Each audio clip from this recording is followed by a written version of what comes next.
Megastar Shakib খানের একটা super human ability আছে। উনি ইচ্ছে করলে যে কোনো ক্যারেক্টারে অল্প কয়েকদিন স্টাডি করেই সেই চরিত্রে ঢুকে পড়তে পারেন, এমনটাই কিন্তু মন্তব্য করলেন সুরকার, সঙ্গীত শিল্পী, গীতিকার আহমেদ হাসান সানি। তো আহমেদ হাসান সানি কিন্তু রকস্টার মুভিতে সঙ্গীত পরিবেশন করবেন বা সঙ্গীত বা মিউজিক দিবেন।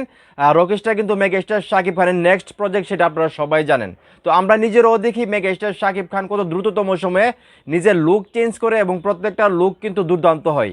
প্রিন্স মুভির পর উনি রকস্টার মুভির যে লুক দিলেন সেটা কিন্তু সবার কাছে অপ্রত্যাশিত ছিল এবং লুকটা কিন্তু সেই লাগছে।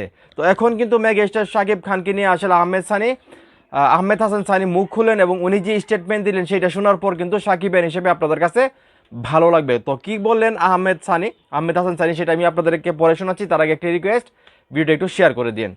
তো আহমেদ হাসান সানি ভাই বলতেছে, শাকিব খানের মধ্যে আমার মনে হয় যে সুপার হিউম্যান এবিলিটি আছে to transform any character he wants. মানে শাকিব খান যে কোনো চরিত্র চান না কেন, উনি অল্প সময়ের মধ্যে উনি মানে ট্রান্সফর্ম করতে পারেন নিজেকে ওই ক্যারেক্টারের জন্যে।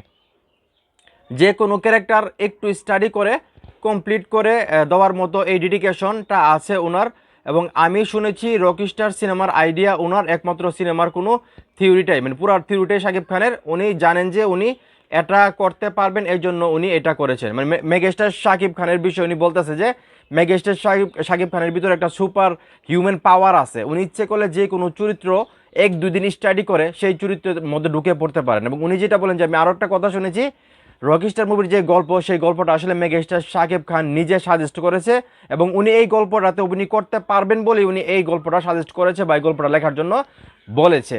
তো আমরা সবাই জানি মেগাস্টার শাকিব খান নিজের বর্তমান যে চরিত্রগুলো করে সেখানে উনি কতটা ফুটিয়ে তোলে এবং প্রত্যেকটা চরিত্রের গেট আপ কিন্তু ওনাকে সেরকম লাগে, এরকম না যে ওনার চরিত্রের বাইরে গিয়ে উনি আসলে গেট আপ নিতেছে।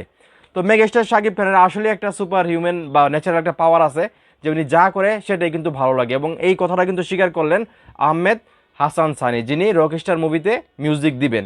তো এখন এই মুহূর্তে যারা আমার এই ভিডিও দেখতেছেন, আপনারাও কি আসলে সানি ভাইয়ের মতো মনে করেন যে বাংলাদেশের একমাত্র মেগাস্টার শাকিব খানের সুপার ন্যাচারাল একটা হিউম্যান পাওয়ার আছে, যে উনি ইচ্ছে করলে যে কোনো চরিত্রে খুব অল্প সময়ের মধ্যে মানে স্টাডি করে আসলে প্রিপারেশন নিতে পারে এবং সেই ক্যারেক্টারগুলো উনি 100% সঠিকভাবে আসলে করতে পারে? আপনাদের কি মনে হয় সেটা অবশ্যই কমেন্ট করে জানাবেন। ভিডিওটা ভালো লাগলে অবশ্যই শেয়ার করবেন।